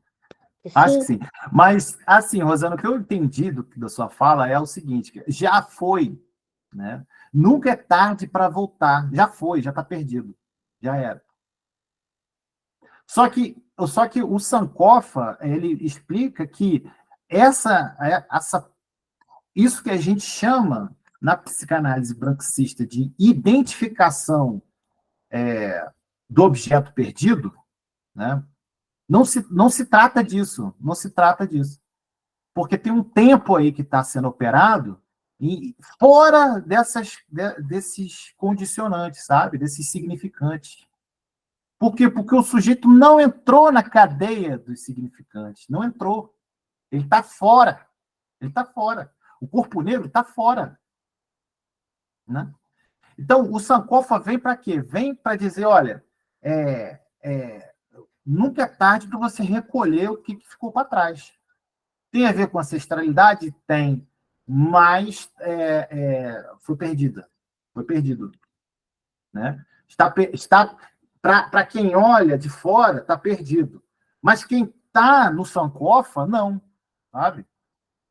Então, quando não souberes para onde ir, saiba ao menos de onde tu vens. É isso. É isso. O José Pizerbo. O José Pizerbo é um pensador que escreveu sobre a história geral da África, né? E ele fez uma tese volumosa, gigantesca, para simplesmente dizer que o africano tem cultura. Só isso. É isso que aconteceu na década de 80, sabe? Porque a gente tem aí toda uma tradição epistemológica dizendo que o africano ele era selvagem, né? Que não tinha história. Né? E aí ele chega e diz, olha, peraí, olha só, viver sem histeria e ser uma ruína ou trazer consigo as raízes de outros é renunciar à possibilidade de ser raiz para outros, que vem depois. Sabe? Então, assim, ele vai falar exatamente essa frase nesse contexto. Né? Ou seja, se você não tem. Se você é resto, né? Ou se você é resto dos outros, né? Então vamos fazer o seguinte: a gente vai renunciar à possibilidade de ser resto, né, para outros, e vem depois. Vamos continuar contando essa história de resto. Então, é isso mesmo? É isso mesmo que a gente está fazendo? Né? Olha, esse resto do. Eu vou voltar aqui. Esse resto do José Pizerro, ele aparece aqui na escrevivência da Conceição Evaristo. Né? Nada nasce imune ao que somos. A nossa experiência, a nossa vivência.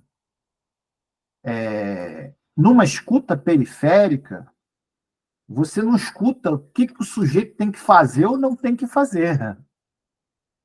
Você escuta uma experiência que é para além da sua, para além do seu sistema referencial de subjetividade.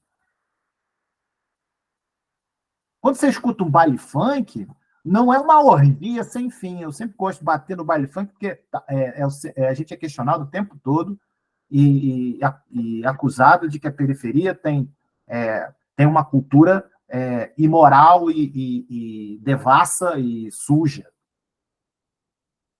Não. São as experiências. O que a Conceição Evaristo está falando? Nada nasce imune ao que somos. O abjeto, eu escrevi um texto sobre isso, junto com o Jorge. O abjeto que passou pelo objeto e fez resto, né? O abjeto, ele, mesmo nesse lugar, ele fura o narcisismo do outro. Esse é o ponto. Eu pesquiso um cemitério em Angola, que é de arte Mbale. Arte Mbale é uma arte africana. Não vou entrar nesses pormenores, mas assim, é uma arte africana que monumentaliza, para enfeitar os túmulos, vou botar dessa forma. Eles constroem um monumento, um artefato, para colocar no túmulo, enfeitar o túmulo. Só que dentro do cemitério, separado por um muro, você tem um monumento europeu, branco, que é grande, é alto, enfim, tem carneiros, tem, enfim, adornos e etc. Ora, o que é isso? Quem está havendo uma disputa de monumentalidade aí, né? E se a disputa de monumentalidade dos mortos, você enxergar que essa coisa grandiosa, pomposa, né, perene, ganhou dos europeus, né? Ganhou da quadra do lado, né? Você está redondamente enganado. As artes mimbalha é desse tamanhozinho, assim, ó, né? Pequenininho. Né? É o que é isso? São os restos de uma colonização desafiando e é, é, furando o narcisismo europeu. Né? É, depois eu posso até falar um pouco mais disso, né, dessa pesquisa, né, a tese de doutorado, mas depois a gente pode até trazer isso aqui um pouco melhor. Mas, assim, é necessária a reescrita de si, da nossa história, pois a história é a memória dos povos, esse retorno a si mesmo. Pode, aliás, revertir-se do valor de uma catarse libertadora. Nossas raízes, nossas histórias são adubadas por nossas escrevivências. É preciso escrever na instância da letra a sua experiência. E isso independe, gente, de ser psicanalista, de ser intelectual acadêmico, de ser qualquer porra que seja. Independe, né? Nossas raízes, nossa história são adubadas por nossas escrevivências, né?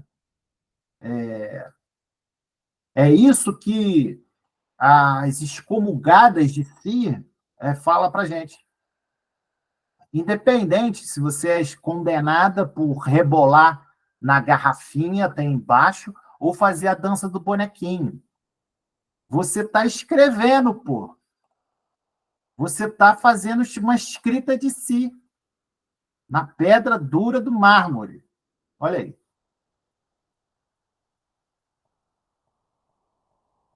Olha aqui, ó. Escrevivência como semeadura. A gente semeia e é preciso esquecer a vida guardada debaixo da terra.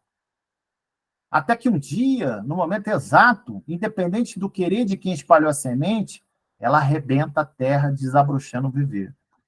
Então, assim, a escrevivência, ela aduba. Os seus modos de viver, os seus modos de falar e de requebrar o corpo, né? De escrever com o corpo, né? De você fazer ressignificações com o corpo, né? Fazer a palavra bailar, né? Você fazer o verbo delirar, né? É preciso esquecer a vida guardada debaixo da terra. É isso. Né? A Maria Toinha é uma costureira, né, do interior de Minas, né, e ela diz uma coisa muito interessante. Né?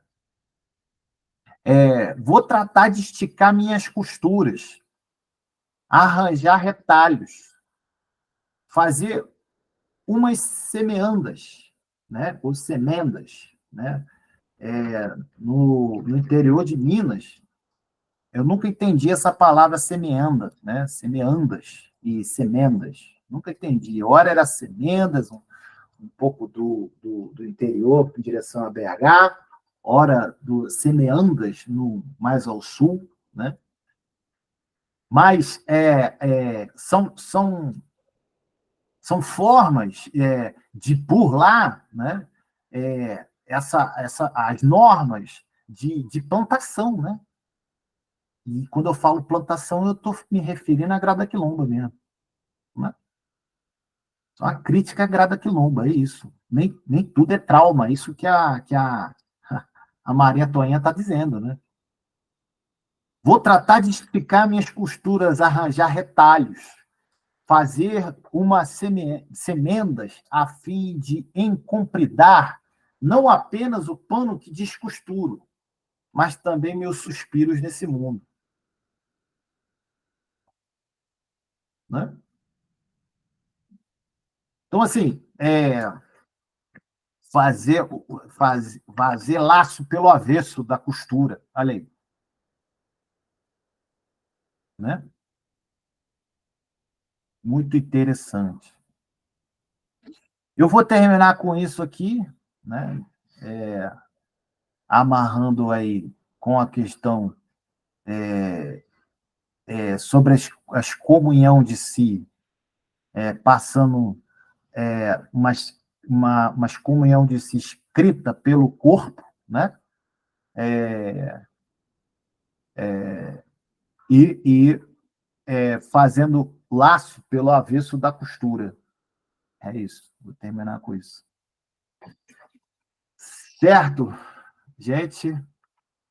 Vocês são muito resistentes, muito legais. Eu vou abrir agora os minutinhos aí, que já acabou, já estourou o tempo.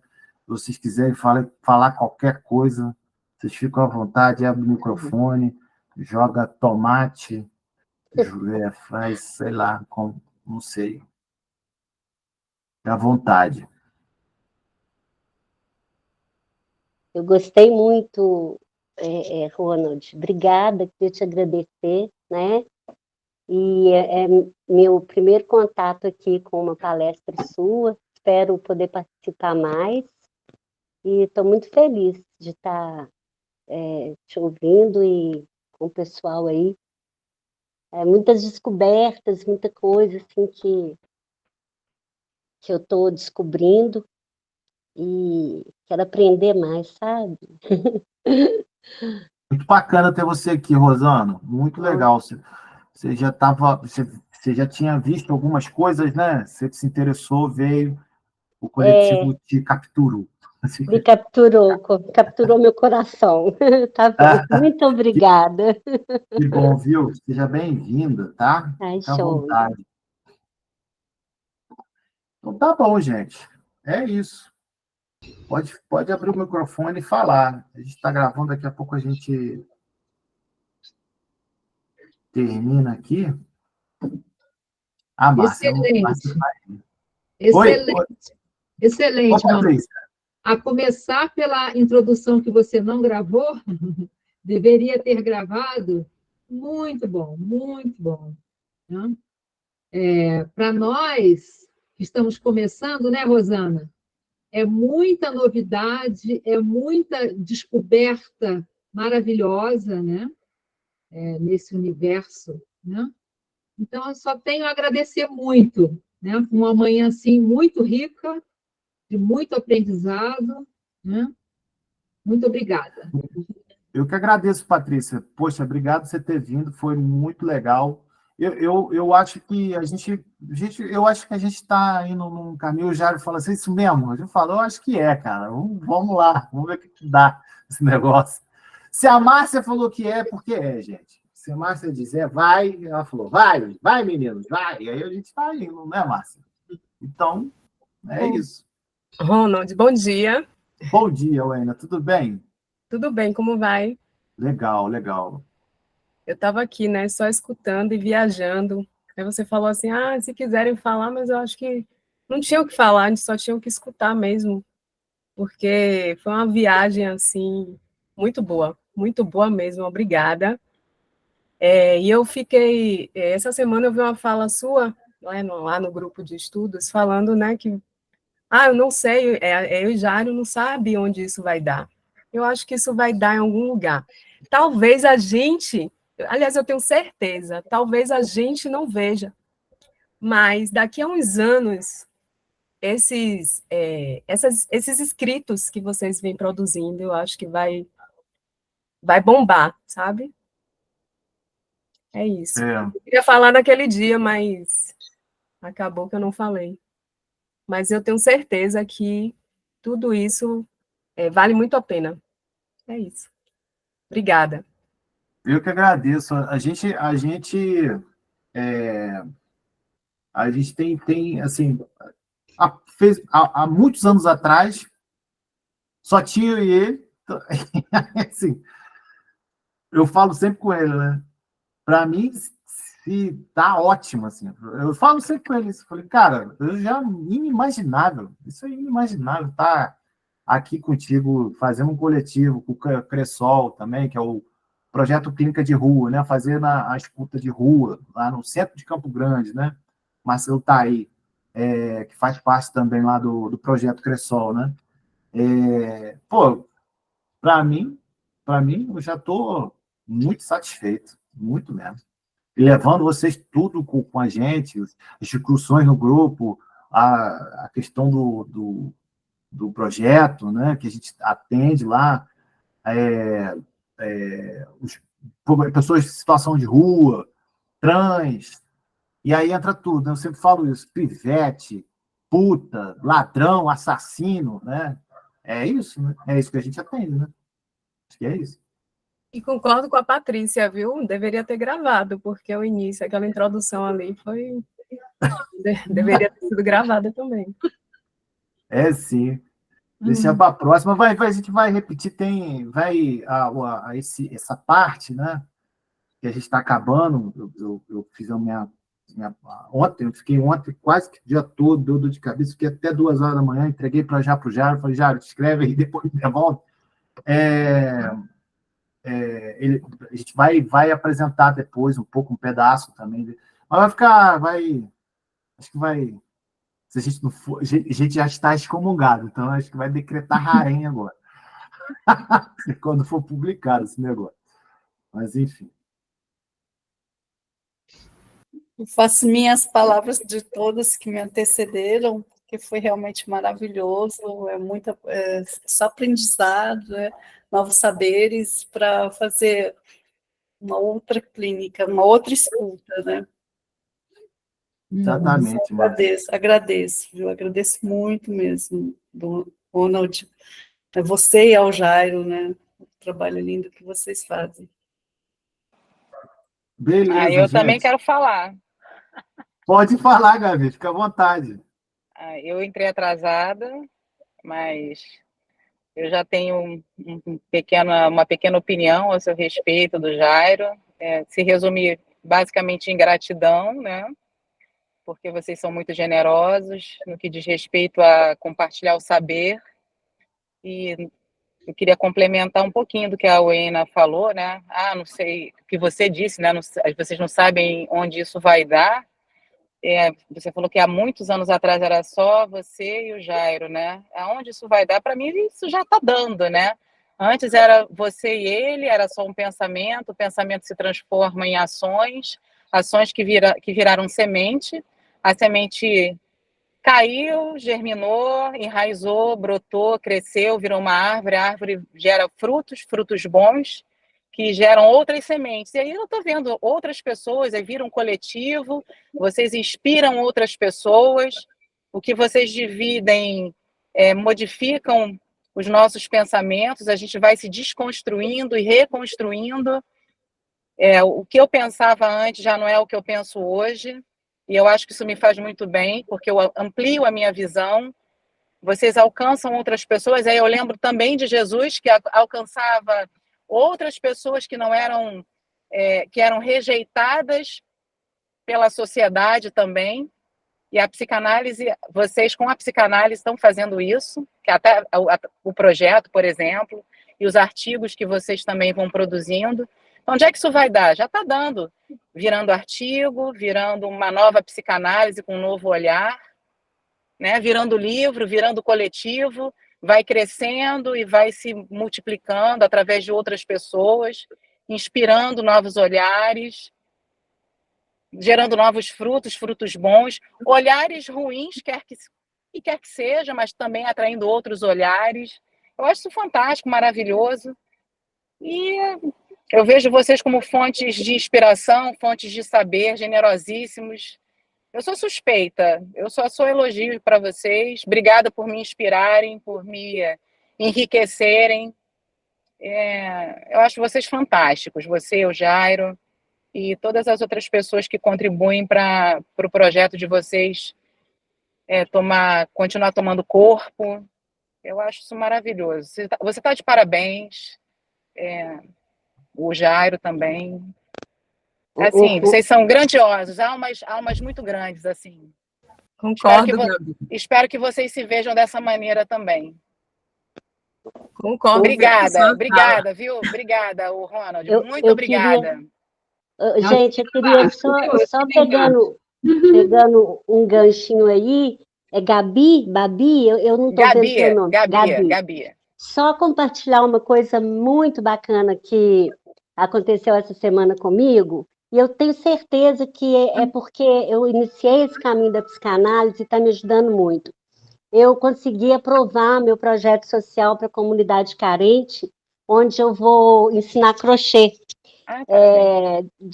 Além de todas as minhas atividades, eu ensino crochê, e me deu um gás. Eu estou há 4 meses no processo psicanalítico, né? Me deu um gás, e eu pus o que eu queria no papel, papapá. Na primeira reunião foi aprovado, e eu estou indo daqui a 1 hora para a comunidade, já conversando com diretores de associações. Aliás, o meu projeto foi aprovado por uma associação muito forte de bairros da Zona Sul de BH, e eu vou atender comunidades carentes, levando um pouquinho do meu conhecimento. E assim, Parabéns. eu estou tão feliz que eu consegui, sabe, desbloquear isso em mim, e eu vi que era um desejo assim, meu, que estava escondido, eu estava com muito medo e tal, e agora, ó, o negócio está bombando. Era isso, eu queria agradecer por tudo que está acontecendo, né? Acho que Muito tem a legal. ver com esse processo. Parabéns. Obrigada. Eu acho que isso tudo faz parte também. Por exemplo, esse olhar, né? A gente, às vezes, que é o que o Ronald e o Jairo batem bastante, né? No coletivo, da invisibilidade, a gente não deixar tornar normal as pessoas que parecem ser invisíveis e não são, né? Isso. São corpos que não são meros corpos destituídos de sentimentos, de importância, né? Quer seja por serem diferentes. Ninguém é diferente, né? Quer dizer, todos nós somos diferentes. E isso é o que nos torna iguais, né? Eu já falei isso uma vez. Somos todos diferentes e é essa marca que nos torna iguais. E todo mundo tem que ter o olhar direcionado. E eles batem muito isso, eu acho isso fantástico, é muito importante. E a psicanálise é que marca e atravessa a gente, né, de uma forma. E eles estão fazendo isso, né? A psicanálise ser periférica e não elitista. E isso é importante, né? É o jeitinho brasileiro psicanalítico de ser. Isso. Enfim, eu sou grata. Muito obrigada mesmo. Eu quero falar mais uma coisinha, uma experiência minha, que tem a ver com o que você falou lá no início, na introdução, que não foi Vou gravada. fechar aqui, tá? Eu sou agente pastoral visitando penitenciárias. E é uma experiência muito grandiosa e impactante. E tem a ver com aquilo que você falou, né? Esse exercício de colocar a periferia no centro. E nós passamos a ser periferia, e aí se perde aquela noção, quem é o analista, quem é o analisante, né? Isso se dissolve ali, né? E é impressionante como eu é que saio modificada a cada visita. Muito mais do que, né? Que pretensão modificar, né, a periferia. E é o contrário que acontece. Então, é exatamente Exatamente, Patrícia. Você falou, colocar a periferia no centro, né? E aí se dissolve essa figura do analista e do analisante. Quem é quem ali? Ou não existe nenhum dos lados ali, né? É uma experiência realmente maravilhosa. E isso tem tudo a ver com isso que você falou aqui durante toda essa manhã, né? É muito interessante, né? Muito bacana, Muito bom. Patrícia. Muito legal. Só gratidão, viu? Eu que agradeço. Eu agradeço, viu, Rosana? Rosana, muito obrigado, viu? Boa sorte lá na sua empreitada, né? Obrigada a você. Estamos juntos, com tudo. Né? Vamos com Estamos tudo. juntos. A Patrícia também, né? Na penitenciária, né? Patrícia, estamos juntos lá no coletivo. Fica à vontade de acompanhar a gente. Vai ser um prazer enorme estar com vocês, assim, né? Não é vocês que estão com a gente que está com vocês, né? Então, assim, é muito bacana, viu? Muito bacana. Então, eu vou até parar aqui a gravação, que teve horas que eu fiquei até com a... E como é que para, né, gente? Ah, tá aqui.